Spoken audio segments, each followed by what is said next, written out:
Hello guys, welcome back to our YouTube channel. If it's your first time here, we are talking about everything entrepreneurship, financial education, running your own business, as well as agripreneurship. If you are interested in these topics, please make sure you subscribe. If you are a returning subscriber, thank you so much for coming back. It's really appreciated, guys. Thank you so much for supporting this channel. My name is Kwanda Nyazeka. I'm an entrepreneur. I'm also a student. I'm doing both these things full time.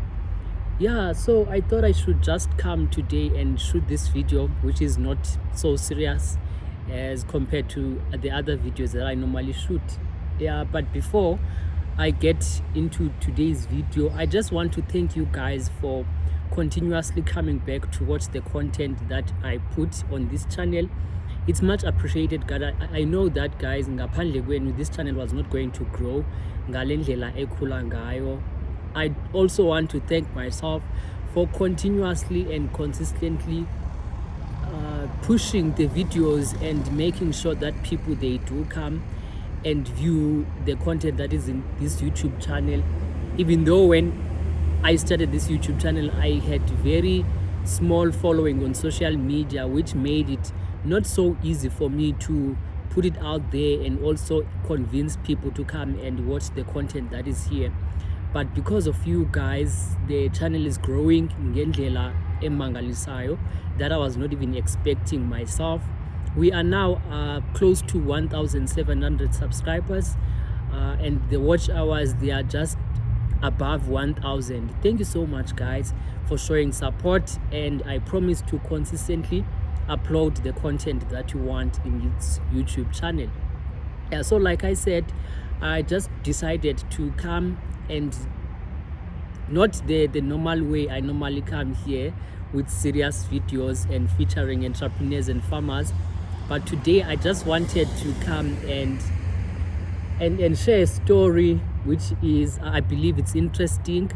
Yeah, but it's also related to these entrepreneurship ventures that I'm involved in. As you know that I'm a full-time entrepreneur. Yeah, so this story, it's something that happened in 2020, last year. Yeah, as you can see the title of this video, it's how I borrowed someone 15,000 and the person disappeared, blocking me on all social media platforms. So this is what happened. It was in 2020, but then my relationship with this person, like business relationship, it started in 2019, because that's where I got to meet this lady. So I don't want to mention names, so I'm just going to say she's crook. Igama lakhe uzoba ngcrook, and then I met this person through a common friend, which is Tabang. So Tabang introduced her to me, and at that time, it was in 2019. In 2019, I was trying to sort of establish a business in the microfinancing sector. So I was trying to build up a business in that sector, and at that time I didn't know anyone who was in the sector. So I was relying on the information that I had myself and the information that I would get on the internet. So that gives you, or that shows you a vivid picture of that it was difficult. Yeah, so I met this lady with me trying to be a credit provider, a registered credit provider, because I even registered as a credit provider. I was sort of helping people, young professionals and students, with small cash loans. Yeah, so I registered, and then I started to have customers who would come for my services. So in 2019, I met this lady, Ukrook. So Ukrook was one of the young professionals that I was assisting. She was employed by one of the banks, and she was working in Cape Town, in Newtown Junction Mall. Yeah, and that's just what I knew about her at the time, right? So we started entering into these small agreements, me and her, that I would borrow her just small cash at the beginning of the month mostly, and then at the end of the month she would pay back as we agreed, because we would sign like a mini agreement to say that we agree that she's going to pay on this date with a certain interest that we agree that she's going to pay with. That was fine, right? And we continued doing business together for quite some time, because from the beginning of 2019 we had no problems. Like, our business dealings was running smoothly, and we never had any challenges or any problems, of which was okay. And it was also making me happy, because I was just a small business who's trying to establish something for himself, you know. So we worked up until the beginning of 2020, so that's like a year. And at that time we had already established a form of a relationship, you know, because now we sort of trusted each other, you know. So the first time when she came, she borrowed like 6,000. That was the first time. And then I didn't give her, because I was like, I don't know you, Crook. I'm not gonna give you this kind of money, because I mean, what if you run away with money? And I know that it's really difficult to deal with our people and money, you know. It even makes me remember what my accountant asked me when we were busy registering the company with SARS, Department of Labor, and with also the National Credit Regulator. He asked me, what are you going to do when these people, they run away with money? You know, people are so difficult. People, they run away from big banks. So who are you? How are you going to deal with these kinds of people? So as the person that I am, I don't listen to people who are coming with negative comments, because I think that was just something that wanted to prevent me from starting. So I didn't listen to that, you know. But at the back of my mind, I knew that what you were saying, it was a fact, it was true. I know that people, they run away from big banks. So who am I? What am I going to do when people run away with my cash, you know? And also, I was just starting. I had no insurance. I had no one who was going to back me up sometimes when maybe there's a issue where someone runs away with money. So I just started, you know. So now I'm telling Ukruk, no man, I can't give you like 6,000. I don't even know you. What if you run away with my cash, you know? And also, it says something when you're going to come to a microfinancier and you want a huge amount of money, while you are also working in the banking sector. You know, it says something about you, your relationship with money, and maybe your credit score, or how you use credit generally. So Ugel, I was like, okay, fine, can you please give me like 50% of this amount? And then I was like, okay, fine, let's just give this a try, you know. And when I'm in business, my risk appetite is always high, you know, which is something that sometimes scares me, you know, because if I do have cash and then you come and you borrow money, I would give you, because I'm like, what's the point of keeping the money with me when I can make the money work for me? Like, give it to someone who's going to bring it back with interest. So that's what happened at that time, because I was like, okay, fine, let me give this lady this cash and let's see how it goes. Fine, we signed that mini agreement, you know, and also just giving me the basic information that I would need, you know, like your names, your IDs, your physical address, and your work address. At the time, like I said, she was working at Newtown Junction Mall. Okay, fine. So interestingly, Ukel, she did as we had agreed. She paid back the money with the small interest that we agreed that she would pay back with. So our business dealing, it continued starting from the beginning of 2019 up until 2020. And I thought she was one of the people that I knew that every time she would never come with silly excuses to say that, oh, something happened, so now I can't pay, you know.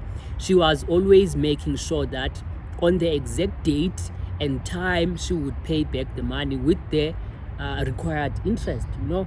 So she was one of those people who motivated me to continue, even when sometimes it was really difficult, because I would like, it's so hard because I'm dealing with people and money. You know, sometimes you meet people who are going to come to you with sad stories, and then now because you have a heart, you are a person you give this person imali, but when it's time to pay back the money, someone changes and becomes a total different person. They come with excuses, they change their attitude, and you end up having to go to that process of having to go to small claims court and all of that, letter of demands, wasting your time and your money. So she was one of those people who motivated me to like continue, because I was like, in as much as there are people who are giving me problems, but she's not one of those people. So yeah, now every time I would make sure that I do have money to service her. Every beginning of the month, I knew that I should put aside the money that I'm going to give her, because I know that now she was sort of an existing client or an existing customer. So up until 2020, so in 2020, at the beginning of 2020, she tells me that I'm going to need your help, and now I'm going to need your help with a huge amount, which is 30,000. And I know that you don't give people huge amounts like 30,000, but I want us to enter into an agreement, and I want to pay this loan in 3 installments, And she further states that I know that you don't take installments. You are getting paid every loan with the interest after 30 days. But I want us to enter into agreement. So I'm like, I know this person and we've been doing business for a year, and she has never disappointed me. I even had got to a point where I trusted her. I assumed that she would never come with excuses or disappoint me. She was just a reliable person. That's the impression that she gave me, right? So we enter into an agreement. Fine. I'm like, I don't have this money now, but I'm going to make a plan, right? I was also trying to give myself time to sort of think about it, because you can't just give someone like a huge amount as big as 30,000, because first of all, you don't have insurance in case that person runs away with that money. Second of all, there is no form of security if this person is maybe unable to pay. Another thing, I'm not debiting straight from the account, so it's just that trust relationship that someone would have to do as they promised. So I had to think about it, and then I went to my business partner at the time, Indipile, and then I told him that I have this lady, I've been working with her since 2019 and she has never given me any problems, and she wants 30,000. Should we give her? Because at that time I'd already collected the money and made ways to have this 30,000. Should we give her? And then in Pile, he said, no, let's not give her 30,000. Like, there are going to be people who are going to come needing e-cash, these existing clients that we have. So you can't give her 30,000, Another thing, what are you going to do if she runs away with this money? Or maybe she just generally is not able to repay the loan. What are you going to do in that situation? And then Uinpile invited me to think about those factors, So I was like, okay, fine.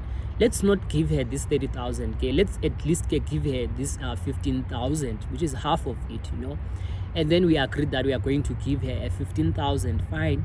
So we gave her 15,000, and we entered into that mini agreement that we always used, and we agreed that she's going to pay it in 3 installments, right?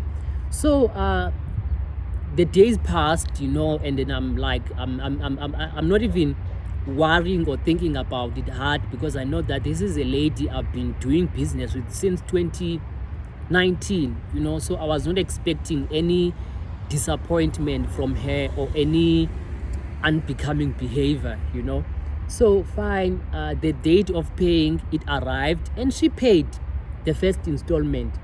And then we're moving to the second month, and I'm expecting, she's still going to pay as we agreed. I mean, what could possibly make her not to pay now, And now at this time, it was at the beginning of the lockdown, when everything was just becoming a mess and a chaos, People were losing their jobs. We are forced to be at home. No schooling, no work. People are working from home. All that stuff. And the lockdown was just at the beginning where the levels were really high, which was at level 5, So I'm like, I'm still expecting her to pay. I mean, she's employed, she's going to work from home.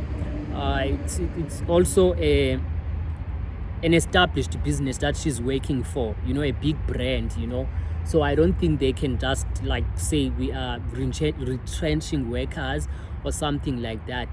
So the second month of paying, it arrived, and now girl came to me and came with an excuse, and I understood her because it was the first time coming with an excuse, after over a year of doing business with her. So I had to understand, because I mean, I'm in business, I'm also a person, I do have a heart. I know that the months won't be the same, even though I was not expecting excuse from her, because she was that kind of person who always paid on the exact date that we agreed that she's going to pay, right? So this time she comes with an excuse. She tells me that imoto yakhe, her car had problems, it was involved in an accident. So now she has to fix the car, because if she doesn't have a car, it's going to be a struggle for her to go to work, I had to take that excuse, even though it was not a valid excuse, because if you come to me with excuses, and on our agreement there was no term or condition that said that if maybe your car is involved in an accident, you are going to be excused from paying.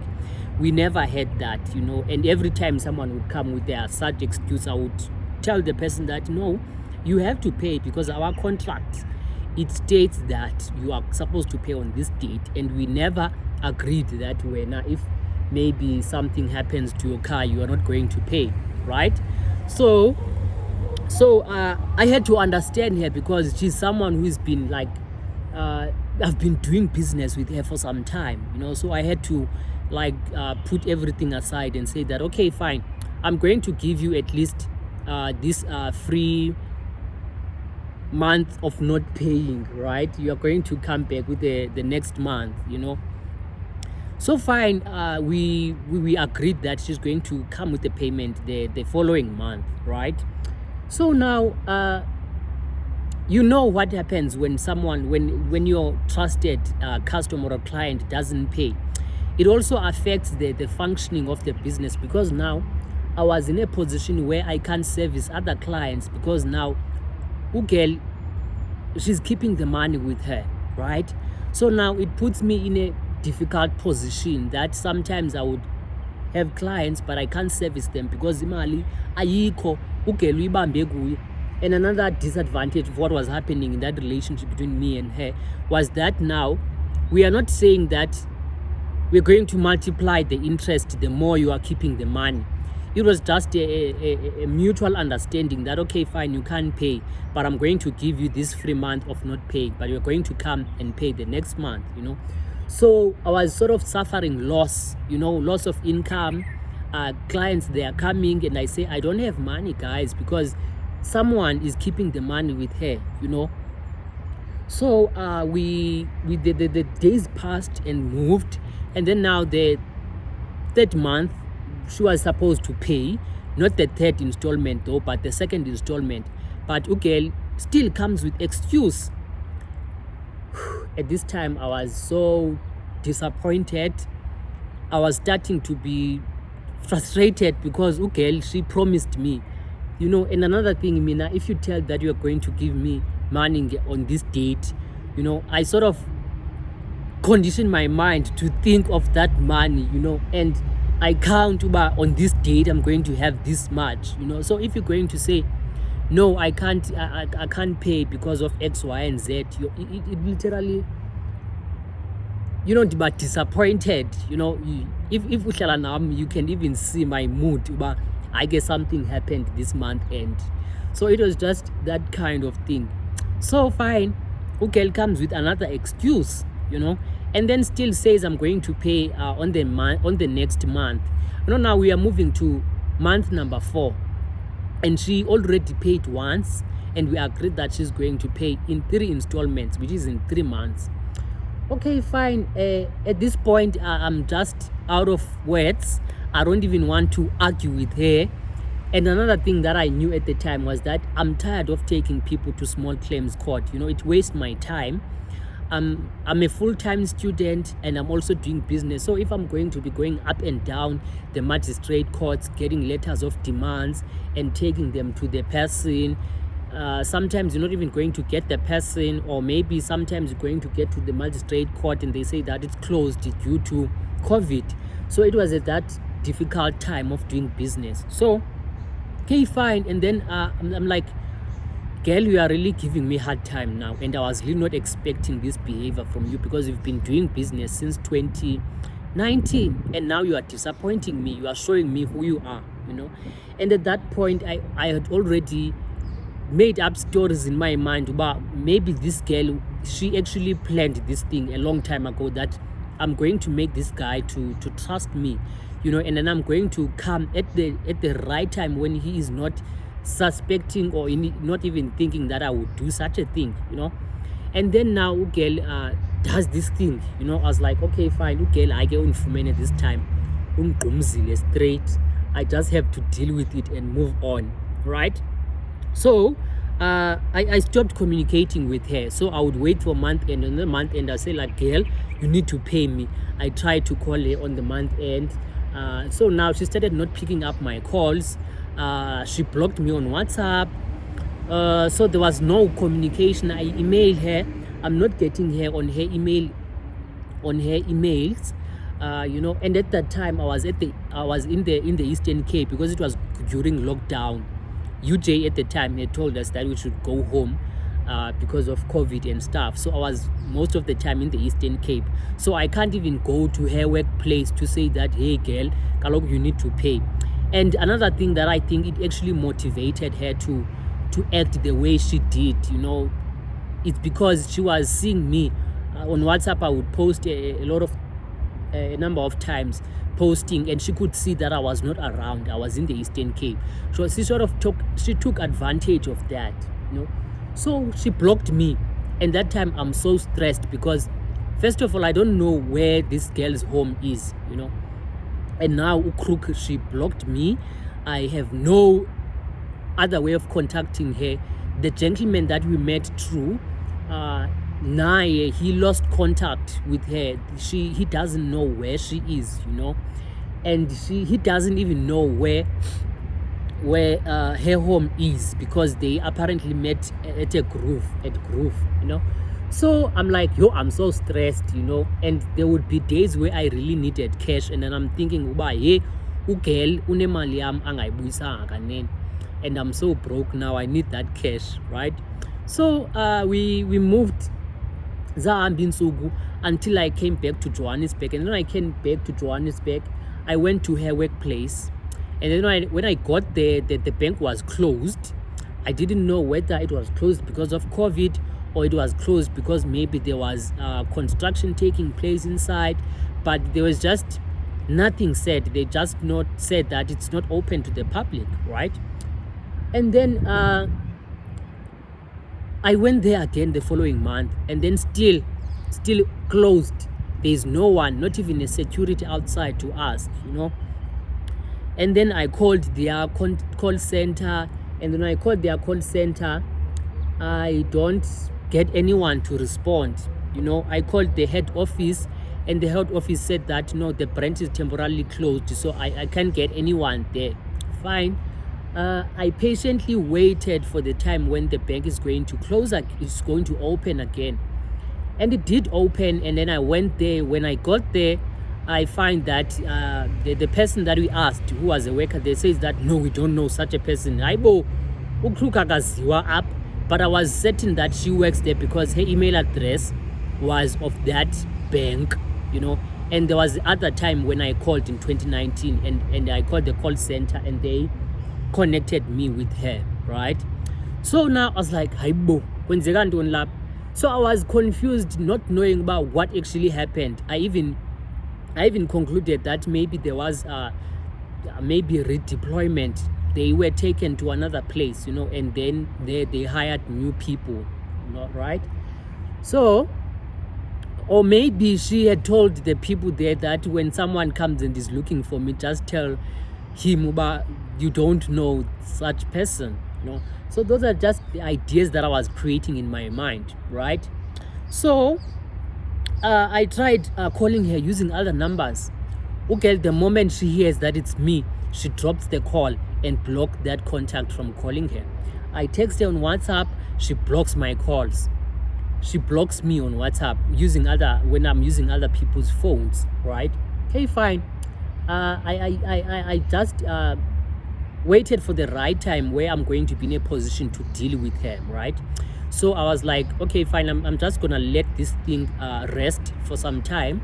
I'm going to go and get some strength before I can come and deal with it, you know, because it needs to be dealt with. There is no one who's going to think that she can run away with that amount of money and nothing is going to be done about it. I mean, we are in a country where there are laws, and South Africa is very small. If someone thinks that she's going to get away with that type of a thing, you know, and there's also free courts that can help you if you have someone who doesn't want to give back your property or maybe your cash.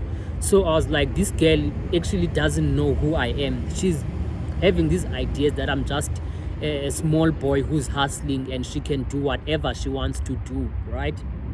So I waited for some time. I think I waited for almost a year. Yes, almost a year, because I started pursuing the case again this year, right? And then now I told myself that I'm not going to go to the small claims court. I'm not going to involve the magistrate. I'm going to deal with the matter myself, right? So I contacted a friend of mine who is a private investigator. I told him that I have this problem here. This girl ran away with my cash and I literally don't know where she is. Can you please help me in this case? I'm going to give you her contacts. You can call her, and what I'm also going to need from you is that you trace her so that I will be able to go to her home address or wherever she is working, because she's no longer there at Newtown, right?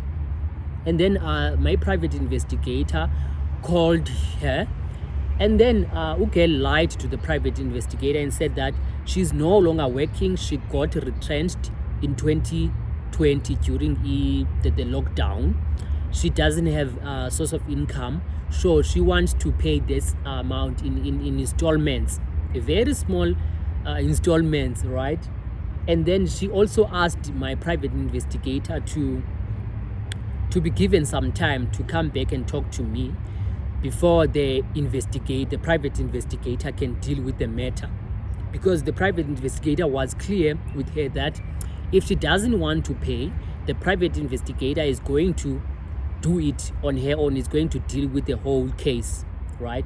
So okay, fine. She called me, girl, and then she was like, I've already talked to the private investigator and we had agreed that I'm going to pay in installments.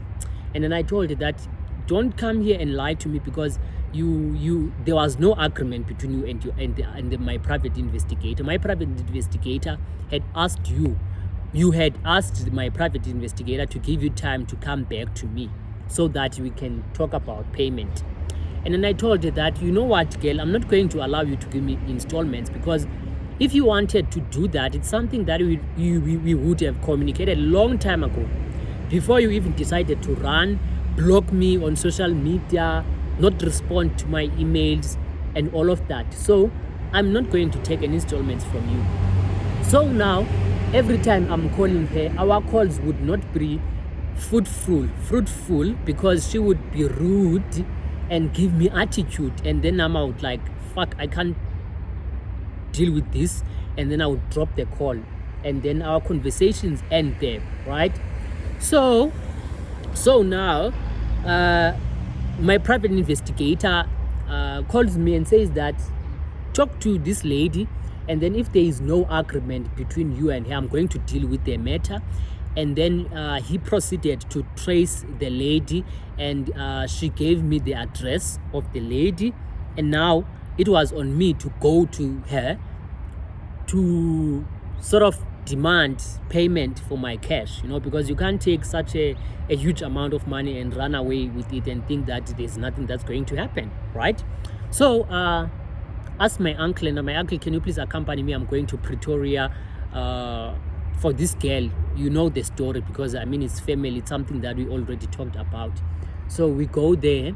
We go there on this particular day. We drive. GPS leads us straight to the place that we want.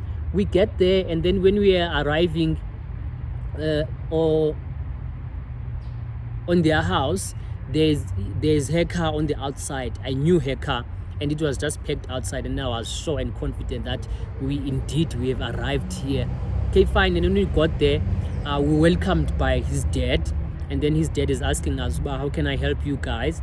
And then I narrate the story that we are looking for Crook, who Crook ran away with my money, and I didn't know where she's staying. The last time I checked, she was working in Newtown. So now I'm looking for her. I want her to pay. Remember, this is now after a year, right? So the gentleman, which is the dad, goes to another house to call the mother of this girl. So they come together, and then they ask us to come and we can sit down. We went to their sitting room, and there was sort of a small meeting, and the gentleman looked like someone who's very strict. You know, those parents who don't take any form of silly thing from anyone. He looked like that kind of a person, because when we sat down, he literally had a pen and paper and recording everything that we said, you know. And he looked like a person who's straightforward. You know, you need to know your story when you are going to approach him, right? So I was like, okay, fine, I'm ready. I'm going to narrate my story as it is, starting from when we started doing business in 2019. I said everything as it is, you know, and leaving no stone unturned, right? So he said that Kenzani, he said that this girl Crook is at work, right? And then I'm like, Aibo, I'm surprised now, because she said that she's not working, to my private investigator. And then the gentleman was asking, well, there's private investigator involved. This sounds like a serious case. And I'm like, yes, it is a serious case. And if she doesn't want to pay, I'm going to let the private investigator deal with the matter. And the private investigator is going to go into his bank account and deal with the matter on his own, right? So the dad recorded everything and said that he's going to narrate the story to her when she comes back from work, right? And then after then, what happened now was that we left, and then the guy took our contact details and said that I'm going to tell her to call you tomorrow. And then the next day, I'm going to call you to find what was the agreement between you guys. Fine? Okay, fine. I left. We left, right? Having had that fruitful meeting with Abazal Bakhe, and them having to know that she's doing these kind of things, right? And then after some time, she called me the next day, right? And then still giving me attitude, saying she wants to pay it in installments. And then I asked her, have you talked to your dad about that? Because I was clear to your dad that I don't want any installments. I want my money as it is, right? And then I was like, okay, fine. That was it. She dropped the call. And then the date that she said she would pay it arrived. She paid me. And then the next day, Tatake calls me to find out if she paid. She indeed paid. Yeah, she did pay. And I was so happy and excited. And I was like, this girl, she literally thought that she can get away with this. I mean, how can you even think that you are going to get away with that, like such serious case and involving such a huge amount of money, you know? So basically the moral of the story was that she paid my money, and I was not going to let her get away with it, you know, even though it had to take like my time, my energy. Like, think about it, driving from Johannesburg to Pretoria just because of someone that you had helped, someone you had assisted. Now she's giving you that bull because guys. But there, she paid me. So the moral of the story is that like, we are in a country that is lawful, it has law. So you can't just think that just because someone doesn't know where you stay, you are going to get away with it. No, it doesn't work like that. So yeah, if you watched this video up until this point, thank you so much for watching. Please make sure you hit the like and comment whatever that you want to say. You can also tell us a story of how maybe you also almost got scammed by someone that you knew. It can be friend or whoever. Yeah, so that's basically what happened. So guys, moving forward, I want to be more consistent with uploading content in this channel. I want to have a date where you guys going to know that on this date you're going to have a video from me. Yeah, and I'm also promising to bring more entrepreneurs and farmers while also sharing my own entrepreneurial experience, right? So thank you so much guys for watching. Thank you so much for watching up until this point. So the coming video that I'm going to make, it's going to be with some gentleman from the Eastern Cape. He grew up in the Eastern Cape, and his upbringing was really bad. He grew up in poverty, but he overcame all those obstacles, overcoming poverty, extreme poverty, being homelessness at some point, being a petrol attendant at some point, to being the person that he is today, because now he's a certified fraud examiner. He has his own private investigating company, and he also recently obtained his master's degree, which basically shows that you can literally overcome every challenge that you are going to face as long as you work hard, you put more effort in whatever that you're doing. You know, he is also an author. He wrote a book last year which I bought and read, which is an interesting book, which is deeply disturbing, but also one of those books that would motivate you and tell you that it doesn't matter where you are with your life, you know, but if you really work and you work towards changing that situation, it literally can change, because now he's the person that he is because he didn't give up.